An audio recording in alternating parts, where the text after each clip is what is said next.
ബീഹാർ, പഞ്ചാബ്, മഹാരാഷ്ട്ര, തെലങ്കാന, കർണാടക, കേരളം തുടങ്ങി സംസ്ഥാനങ്ങളിൽ ബി.ജെ.പിയേക്കാൾ മികച്ച പ്രകടനം കാഴ്ചവെക്കാൻ പ്രതിപക്ഷ സഖ്യമായ ഇന്ത്യ സഖ്യത്തിന് കഴിയുമെങ്കിലും എ.ബി.പി ന്യൂസും സീ വോട്ടറും ചേർന്ന് നടത്തിയ സർവേയിൽ ബി.ജെ.പി നയിക്കുന്ന എൻ.ഡി.എക്ക് ഏകദേശം 295 സീറ്റിന് മുകളിൽ ലഭിക്കുമെന്നാണ് പറയുന്നത്. പ്രതിപക്ഷ സഖ്യമായ ഇന്ത്യ സഖ്യത്തിന് 205 സീറ്റുകൾ ലഭിക്കുമെന്നും പ്രവചിക്കുന്നുണ്ട്. 43 സീറ്റുകളാണ് മറ്റുള്ളവർക്ക് പറയുന്നത്. ഇന്ത്യ മുന്നണിക്ക് ദക്ഷിണേന്ത്യക്ക് പുറമെ ബീഹാർ, പഞ്ചാബ്, മഹാരാഷ്ട്ര തുടങ്ങിയ സംസ്ഥാനങ്ങളിൽ ബി.ജെ.പിയേക്കാൾ മികച്ച പ്രകടനം കാഴ്ചവെക്കാൻ കഴിയുമെന്നും പറയുന്നുണ്ട്.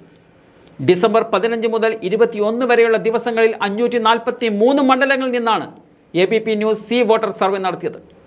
കിഴക്കൻ മേഖലയിൽ ആകെയുള്ള 153-ൽ 80 സീറ്റുകളും, വടക്കൻ മേഖലയിൽ 180-ൽ 150 സീറ്റുകളും, പടിഞ്ഞാറൻ മേഖലയിൽ 78-ൽ 45 സീറ്റുകളും, ദക്ഷിണ മേഖലയിൽ 132 സീറ്റുകളിൽ 20 സീറ്റുകളും എൻ.ഡി.എ സഖ്യം നേടുമെന്നാണ് സർവേ പറയുന്നത്.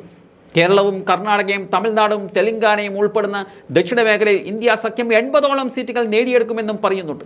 അതുപോലെ മറ്റു 3 സോണുകളിൽ കിഴക്ക്, വടക്ക്, പടിഞ്ഞാറ് എന്നിവിടങ്ങളിൽ ഇന്ത്യ സഖ്യത്തിന് യഥാക്രമം 60, 30, 35 എന്നിങ്ങനെ സീറ്റുകൾ ലഭിക്കുമെന്നാണ് പറയുന്നത്.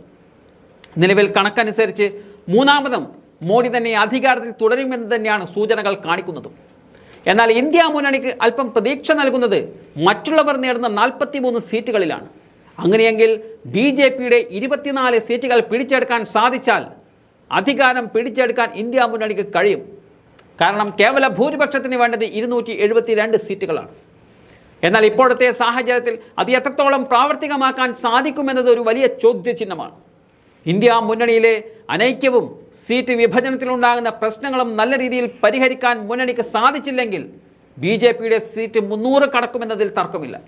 ഇപ്പോഴത്തെ സാഹചര്യം നേരത്തെ തന്നെ എ.ബി.പി ന്യൂസ് സർവേയിലൂടെ പുറത്തുവിട്ടപ്പോൾ അത് മനസ്സിലാക്കി ചില വിട്ടുവീഴ്ചകൾക്ക് പാർട്ടികൾ തയ്യാറായില്ലെങ്കിൽ ഒരുപക്ഷെ ജനാധിപത്യത്തിലെ അവസാന തെരഞ്ഞെടുപ്പായി പോലും 2024 തെരഞ്ഞെടുപ്പ് മാറിയേക്കും.